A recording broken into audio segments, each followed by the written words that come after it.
¿Cómo andas, Fede? ¿Cómo andan? ¿Cómo les va? Muy bien.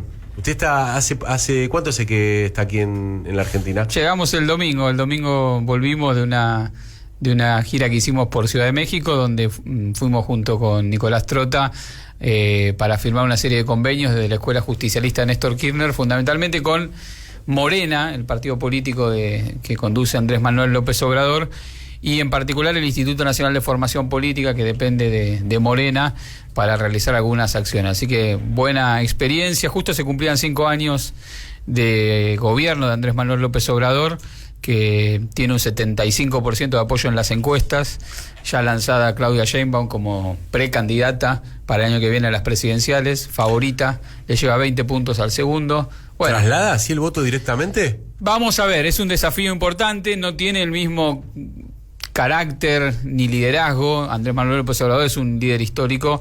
Claudia Sheinbaum, si bien fue jefa de gobierno de la Ciudad de México, está construyendo su perfil político, pero por ahora una ventaja importante en un proceso muy virtuoso que se dio las celebraciones justo en los días. Por ejemplo, se anunció un aumento del sueldo del 20%, digamos, están en un proceso ascendente, con lo cual nos dio mucha alegría poder intercambiar con ellos, dada la situación que estamos atravesando nosotros. Claro, es como un microclima, ¿no? En el contexto latinoamericano. Pero confirmanos esto. Lo que está pasando en México no es solamente una transformación en términos simbólicos de lo que Andrés Manuel López Obrador significa para la tradición de derecha, digo, en términos de los que han ejercido la presidencia, sino que hay transformación económica, por eso tiene ese caudal de voto. Y sí, hay un crecimiento económico importante. Este año va a ser el 3%, que para una economía de la escala de México es muy relevante. Luego también hay una serie de políticas sociales que tienden a revertir la enorme desigualdad de una población como México, un país con enorme desigualdad, de aumento del salario mínimo y extensión, como decía, de una red de protección social, son las claves, junto con una épica de lucha contra la corrupción, porque bueno, muchos años de gobierno del PRI, que es el partido tradicional de México, que llevó adelante un giro hacia el neoliberalismo durante los 90 y también en los 2000. Andrés Manuel López Obrador es un líder que viene del PRI, rompió con el PRI para crear una nueva experiencia política que se llamó el PRD, también fue absorbida por la dinámica, digamos, neoliberal, y volvió a romper para crear Morena. Y la persistencia, la construcción del liderazgo, le robaron 2 elecciones, le permitió constituir esta experiencia política, que ahora no es solamente la presidencia, tiene la mayoría de las gobernaciones, tiene mayoría en las cámaras, y está llevando adelante peleas ya contra el poder real en México, contra el poder judicial, contra el sector empresario. La está peleando bien y tiene una enorme popularidad. Y desarrolla un elemento importante que es una fuerte discusión político-cultural, pedagogía política. Él da las famosas mañaneras todas las mañanas, genera agenda, marca discusión política, un proceso a observar con las características propias de la vida mexicana, que no son extrapolables, y donde se jugó mucho para la elección argentina, jugó de frente, bancando la candidatura de Massa, fundamentalmente criticando en duros términos a Milei. Ha sido una experiencia interesante para seguir de cerca. Qué lástima, ¿no? Uno lo ve a Lula en Brasil, la posibilidad de que el proyecto de Morena pueda continuar, y acá no sé qué tenemos. Y acá vamos a tener vamos a tener años difíciles. Vamos a Perú, si te parece, porque hay una noticia ahí que tiene con un nombre, un apellido más que un nombre muy emblemático, muy conocido, que bueno, ¿qué implica eso para la política de Es Perú? un cimbronazo político la decisión de la justicia peruana de liberar a Fujimori, Alberto Fujimori, quien fue presidente de Perú en el marco de un proceso político durante la década de los 90, de un giro violento.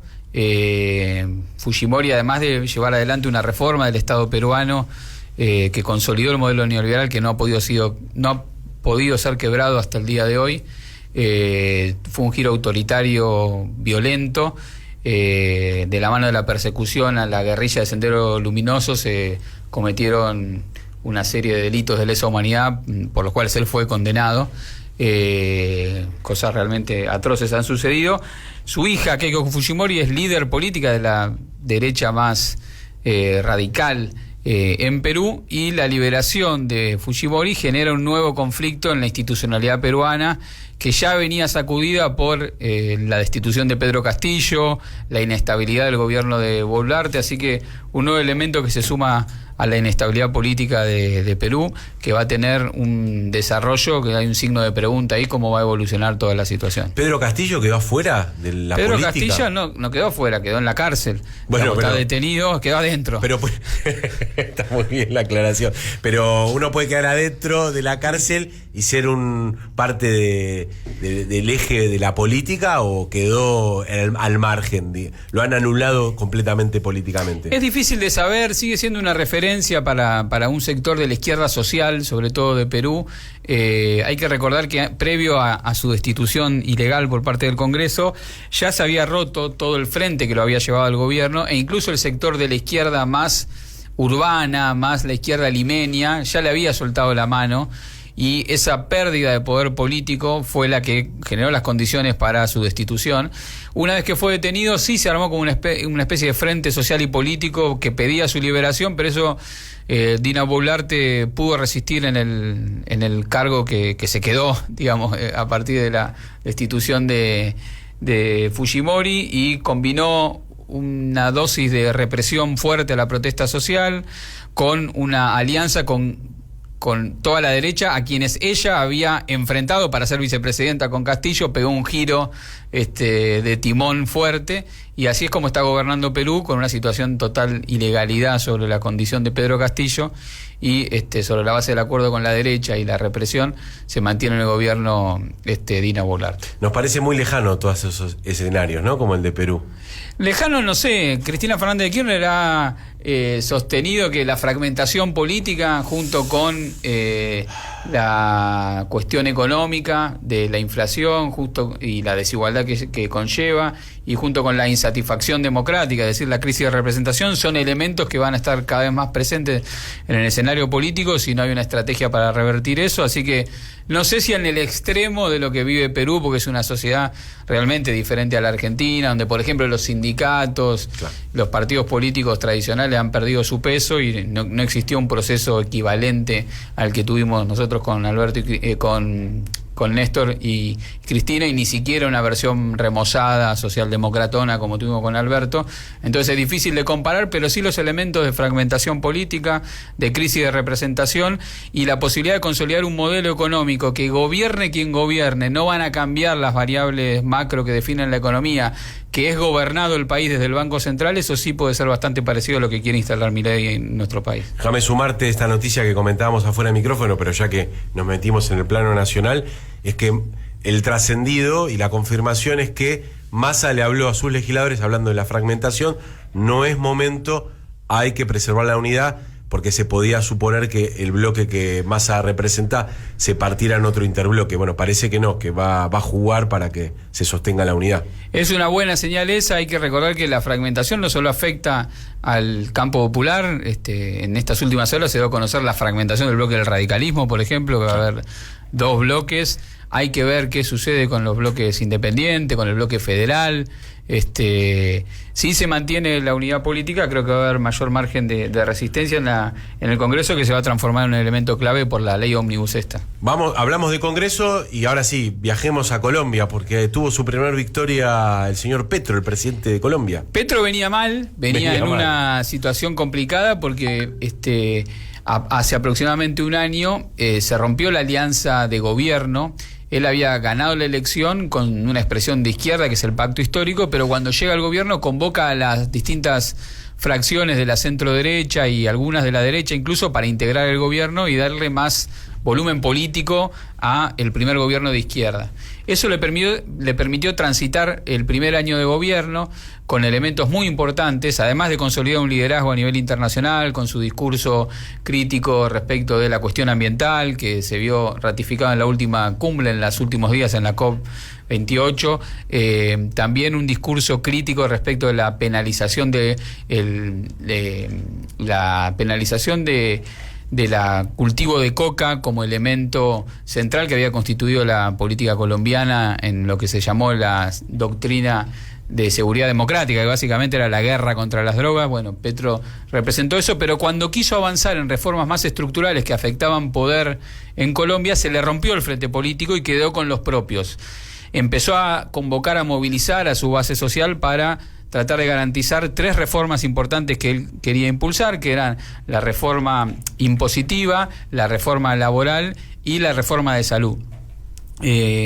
Esto le trabó mucho la situación en el Congreso, aparecieron investigaciones sobre su entorno muy infiltradas por los servicios de inteligencia de Colombia, recordemos las espías sobre su hijo, los escándalos de corrupción que aparecieron y otros allegados. La tenía complicada, pero en esta semana, el día de ayer, obtuvo una media sanción, un proyecto de una de las reformas más importantes que él propone, que es el sistema de salud, que tiene que ver básicamente con quitar la injerencia mercantil sobre la administración del sistema de salud en Colombia. Colombia tiene un sistema de salud sobre la base de un seguro de salud que es universal, pero quienes llevan adelante esas prestaciones son unidades que se llaman EPS, que tienen un fuerte componente mercantil y además eran un loteo de los distintos partidos políticos de Colombia quien las administraba.